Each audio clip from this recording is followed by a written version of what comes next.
Hey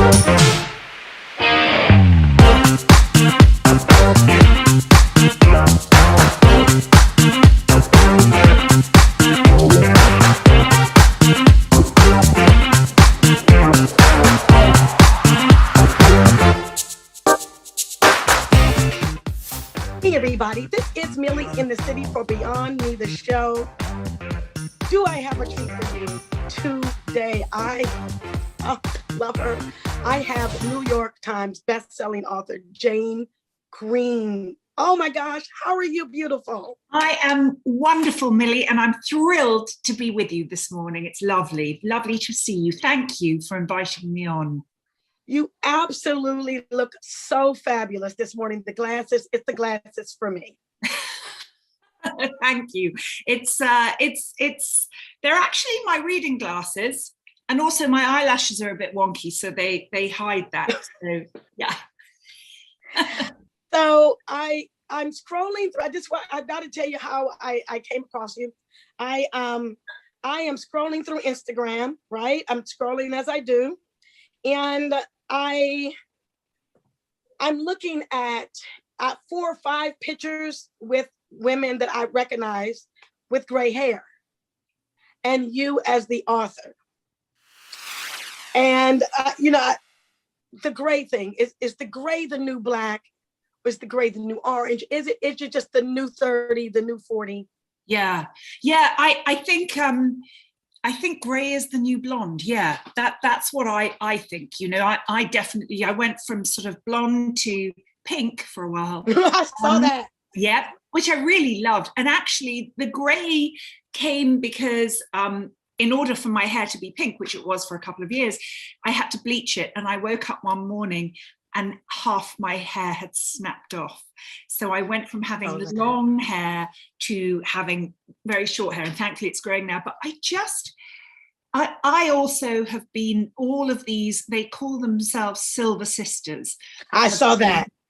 Have been cropping up on my feed and Instagram as well. And I'm looking at these women, and I actually have a thing about silver hair. I don't really have silver hair. I have more salt and pepper. Yeah. Yeah, but I think the silver will come in time. But I'm looking at these women at any age from 20s upwards.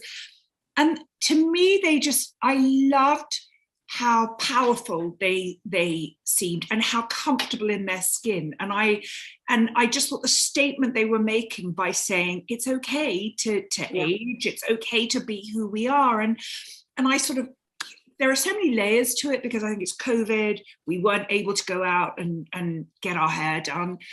And I also think that we're slightly battling against the fake perfectionism of Instagram.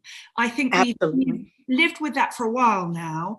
And I think this COVID has been a bit of a wake-up call. And it's like, we're just fed up with perfectionism and with the filters. And yeah, certainly women my age, I'm loving seeing the younger women doing it as well. But and so for me, just letting the gray in is very much, a statement.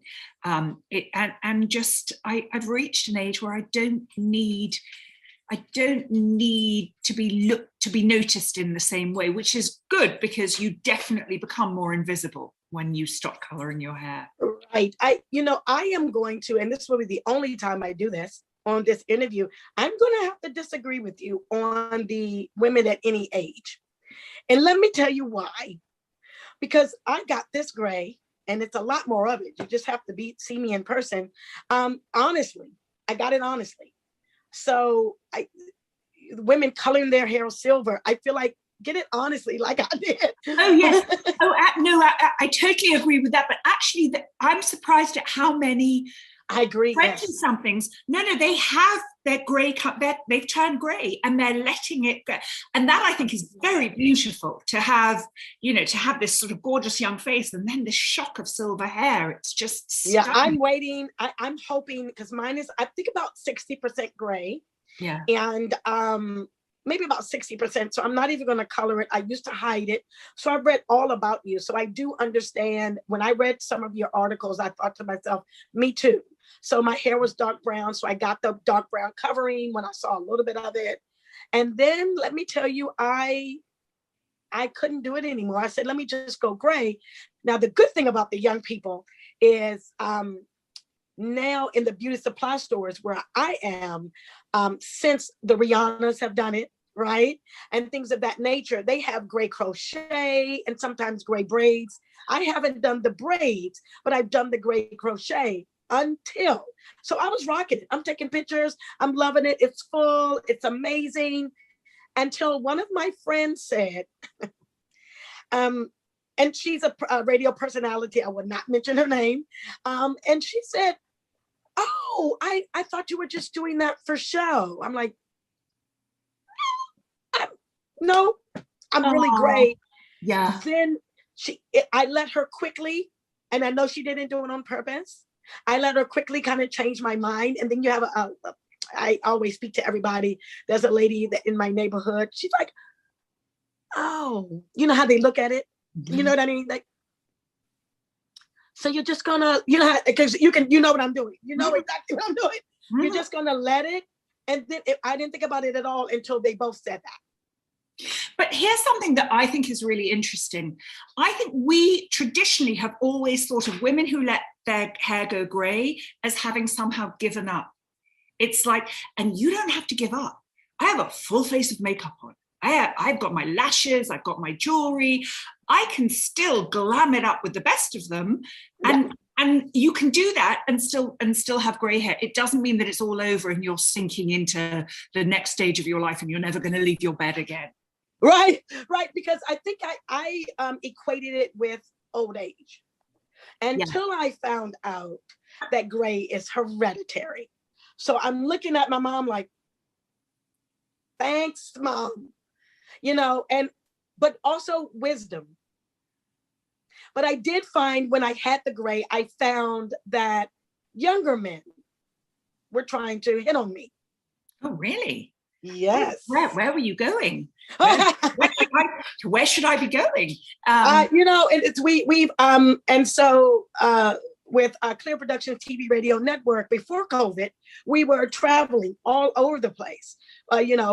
Boston, Atlanta, so North Carolina, and guys were like, "Hey," I'm like, "Hey," I was singing like that. I was like, "Hey," with the gray. Well, I love that only because I've written quite a lot about the invisibility of age, and I wrote a novel once called Tempting Fate, which actually became a movie on Lifetime, and it's the story of a happily married woman who goes out with the girls one night, and this really cute young guy starts chatting her up, and it's so nice to be paid attention to by somebody young and cute. So they exchange emails, but she thinks nothing of it other than, being flattered. And the emails start coming in. And of course, what happens is every time when somebody pays you attention like that, and you're at a stage in your life where you're feeling invisible, it is very easy to have your head turned for no other reason than it just makes you feel alive. It does. It does. And with that, we're going to go on a quick break and we'll be right back because literally you have written 22 books. Fabulous. This is Millie in the City for Beyond Me, the show. We'll be right back.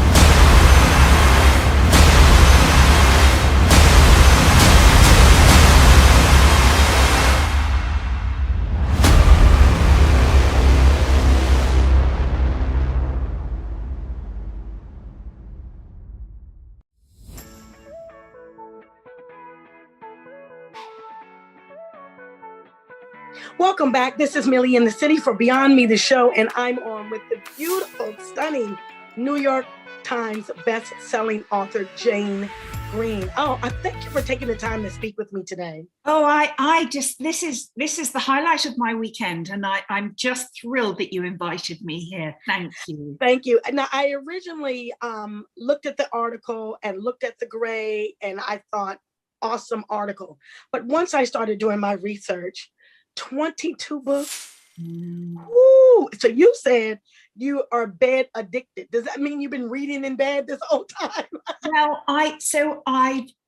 I'm very binary. I'm in that I either have a ridiculous amount of energy and I run around like a lunatic, accomplishing more in a day than is should be humanly possible, or I'm in bed. But I mean, I can stay in bed for weeks very happily. Now, bed for me, it's not about sleep. It's the place I feel safest. Yes. And it's yes. cozy. And I've got everything I need. I have my cats, I have a dog, I saw my that. computer, I have my iPad, I have a pile of books. I just can very happily, I can write. I don't generally write in bed. I like to get up and write, but certainly if I'm going through when the switch is off, bed is where you'll find me. I love it. You have a new book coming out, but I just couldn't wait to speak with you. Tell us a little bit the name of it, a little bit about that, because I know you kind of did a snippet of what you're going to be doing on Instagram. Yeah. Well, I've done a real swivel actually, because I've all the books I've written have been about women like us and our lives and dealing with, boyfriends, husbands, aging parents, children, teenage, all of it. And my editor then said to me a couple of years ago, have you ever thought of doing historical fiction? And I thought, well, I'm not that interested in doing a World War II book. That's very popular right now. And I'm not so sure about old, history. It's not really my thing. But the era that I'm obsessed with is the 70s. Oh, I should have aged in the 70s. Everything. The music, the clothes, the hair. I was going to say the drugs, but I was kidding. Oh no. But no. But the late 60s and the 70s are just an era that I find fascinating. And there's a story that I've always been interested in, which is John Paul Getty, who was the son of the richest man in the world. And I don't know if you remember, the grandson was kidnapped and had his ear cut off. I don't know whether this was a big story in the 70s, because he was the richest man in the world, and his grandson was kidnapped from Rome, and the kidnappers cut his ear off and mailed it to the parents anyway, they rescued him. But the son was a hippie, and he married a very beautiful Dutch actress called Talita. And Paul and Talita Getty bought a crumbling old palace in Marrakesh. And my new book is the story of a girl in London, which is where I grew up, yes. who falls in with a crowd of like rock stars and all kinds of very exciting people who are really living life on the edge. And she gets whisked off to Marrakesh and into this life that looks impossibly glamorous and exotic and hedonistic, but actually is very dark, and things start to go horribly wrong very quickly. So that's my new book, but it doesn't have a title. My working title for it was The Pleasure Palace, and my editor said, well, everybody thinks that it's erotica. I was ready. I'm like, yes, Pleasure Palace. Do you know what that's so? Anyway, your reaction's really interesting, because that makes me think that maybe I should be doing some erotica on the side under a pseudonym. But you're gonna need to, I ain't gonna, don't tell anybody, but I got some stories that under a pseudonym I would love to put out. Too scared. Will people know it's me? Will people judge it? I don't know. Well, that's the beauty of a pseudonym. No one need ever know. And I have to tell you, there are people making fortunes who are self-publishing erotica on Amazon and are selling hundreds of thousands of books. Well, now you've changed my mind. I've got little short stories. I'm going to call my producer. I'm going to talk with him as soon as we get off here. I'm telling you, Millie, this is what you should be doing. And especially if you've got some stories to tell, you need to put pen to paper. I love it. So when does this new book come out, do you think? This comes out summer 2022. So the last book that I wrote that's on the shelves is The Friends We Keep, and that came out about 3 years ago. So I've had a little bit of a break, I guess. But so I'm coming back with a bang. Yeah, you have been busy. I've seen everything. You fell in. We'll talk about that later. But I saw that you fell in love with your. Is it you? Was it your neighbor in 3 days? My landlord. No, I was married. I had 4 tiny kids, and I was terribly unhappy. And we had a fight one day, and my former husband said, "What do you want me to do? Do you want me to leave?" And it was like, I remember having this vision of the hand of God coming down and opening up an exit door. And then 3 days later, he moved out, and 3 days later, I thought, well, I need to be by the beach for the summer, because I'd been living in this little beach town in Connecticut, and I thought I need to go back because that's where my girlfriends are, and you need your support system. So I looked online. I found an ad for a tiny little beach cottage on Craigslist. So he always still says, "Oh, we met through Craigslist," but there was a tiny little beach cottage. I picked up the phoned the number. The landlord answered, and he said, "We know each other, Jane. We've met through friends." And he was somebody that I had met a handful of times through friends. So I moved into this tiny little beach cottage with my 4 little kids, and of course fell completely in love with living by the beach, and shortly thereafter fell completely in love with my landlord, who is now my husband. So that's my love story. Oh God, I love your love story. I have a little bit of one of my own, but I want to get quickly back. We do have to take a break. The Friends We Keep, just the title of that has the hairs. You can't see them now, but has the hairs on top of my skin, because I have stories about friends, and why did we keep them so long?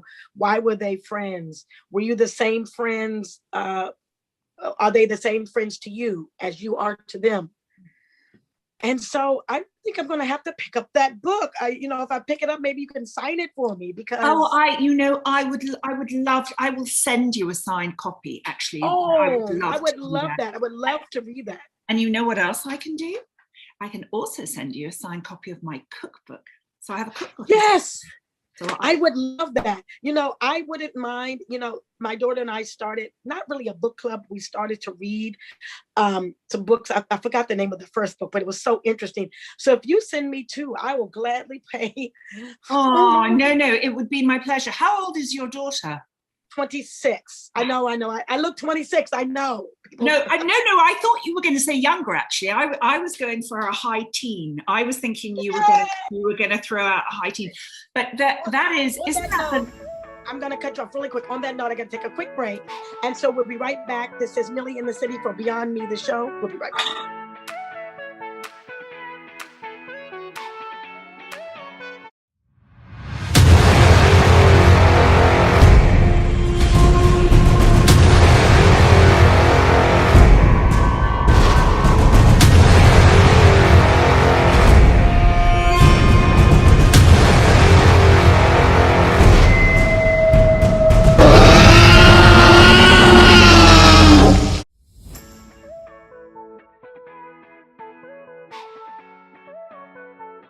Welcome back. This is Millie in the City for Beyond Me, the show. We're talking to the beautiful, the stunning New York Times best-selling Jane Green. You are delightful.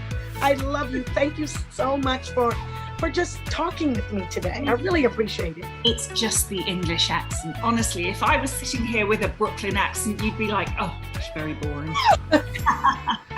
So the Friends We Keep, we were just discussing it really quick. You're going to send us a couple books. My daughter is 26.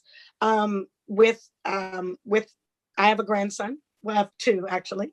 Oh, I'm so jealous. Congratulations. The Friends We Keep, she and I have had discussions, and now we've been best friends for a while. So I do love that. So I cannot wait to get this book, and so we can read it together. I will totally give you my thoughts, but I have a feeling that it's going to resonate with my spirit and with my soul. I have a feeling already. Yeah. Well, I definitely know that my books attract a certain kind of person. and I'm feeling that, yes, you're my kind of person. Now, I know we don't have a lot of time because you're super busy. I get that you said you were an amateur decorator, but what I saw, no amateur, Miss Green, at all. It's gorgeous. Oh. I see pictures like that in Agriculture Digest. Oh, come on, it can't be amateur. You're doing an amazing job. Here's the thing, and it's something that I do feel quite passionate about. I think that too many people here, and so remember, I grew up in London, so 30 years of my life was spent in the UK. And when I moved to America, I thought I knew Americans. I thought I understood the culture because I'd grown up on a diet of American TV and movies. But one of the things that I never realized about Americans is how they bought into the culture of perfectionism. When I say they, I mean me. No, well. I get it. But I get it. I think that, and I look, I'm a huge fan of Martha Stewart. I think she's amazing. And the way she does things, I think what she presented was this perfect lifestyle.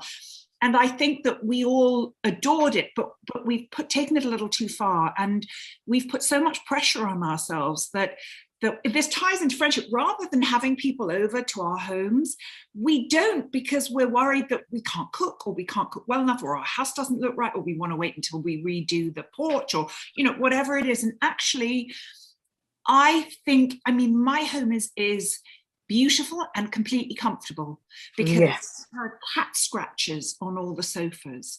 There are a few, those pillows loaded up on the sofa because they're kind of hiding some coffee stains, and nothing is perfect. It's all a little bit messy, and that's, I think, that takes the pressure off people. When you walk into a home and it's comfortable and warm and invite, that's what you want people to walk into your home and feel like they can kick their shoes off, curl up on the sofa, and just relax. I love that. And I think, I like to have people over. Martha Stewart did make it seem like it was perfect, and you have to be perfect. Like, nothing is perfect. Even raising my grandkids, I could have just wanted to leave the house, and we come to an event or anything like that, and everything was perfect. But what you don't know is 5 minutes before that, one of them peed on themselves or just wouldn't get out the car. You're just like, you don't even know what I went through. Even today, to coming into this interview, I have no idea what I went through just to get on this call by 11. And that's that is my real sadness about Instagram. Is Instagram has put so much pressure on us, and whether we're, and this is what I always say to people: you're looking at my house, and my house looks gorgeous, but let me tell you, 30 seconds before that photo was taken, I moved 3 piles of crap that are 6 feet high on my kitchen counter, just a few feet to the right, out of frame. Like, yes, I love it. So we don't have too much time left. I love that you said, because now I understand that you are a pursuer of happiness. Not only did I love the movie, but even after the 30 years with your husband, I see how that translates, and you just being a pursuer of happiness. A lot of people don't put that on their Instagram. Well, I think that happiness is a choice. I think that life is where you look. And I often tell this story about a woman who pulls into a gas station in a small town, and she says to the attendant, "I'm moving here with my family next week. What's the town like?" He says, "Well, what's it like where you live now?" And she says, "It's awful. The people are unfriendly. We don't know anybody. They're rude. They're entitled." And he says, "Well, I think you'll find this town is much the same." And then the next day, a different woman pulls into the same gas station, says to the attendant, "Hey, I'm moving here with my family. What's the town like?" And he says, "What's it like where you live now?" And she says, "It's so wonderful. I love all my neighbors. We get to go. We have barbecues every weekend. We found the best people." He said, "Well, I think you'll find this town is much the same." And the moral of the story is that life is where you look. Life is life. Life is going to throw terrible things at you, because that is unfortunately what life does. It's also going to throw beautiful things at you. It's the value that you every morning, you can wake up and choose to be happy. Now, the way that I have found, because I was not a naturally happy person, I had to actively put myself into a state of gratitude. Absolutely. And there is a quote by a psychology professor called Robert Emmons, and he says, gratitude is a sustainable approach to life that can be freely chosen for oneself. It is choosing to focus on blessings rather than burdens, on gifts rather than curses, and people report that it transforms their lives. So that is how, and I've watched people do this. And what I always say to people is, wake up in the morning, and before you do anything, write down 3 things for which you're grateful. And whenever you feel yourself spiral into the negative or into the fear, just immediately pull yourself back. 3 things I'm grateful for right now. And it can be it can be that I had milk to put in my coffee, that the sun is shining today, that my son surprised me, came home from college last week and surprised me. Whatever it is, 3 things you're grateful for.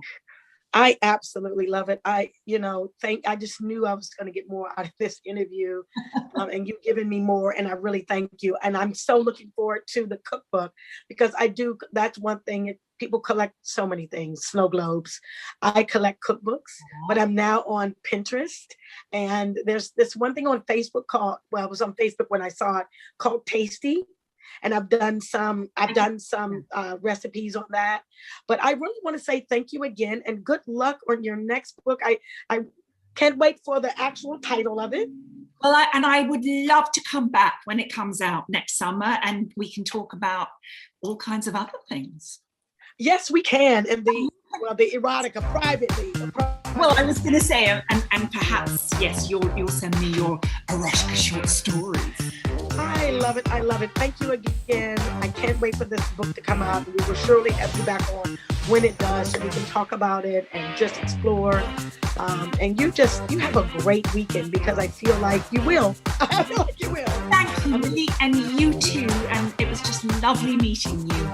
Thank you so much. This is Millie in the City for Beyond Me, the show. Pretty deuces. Bye-bye, guys. Check me out next week.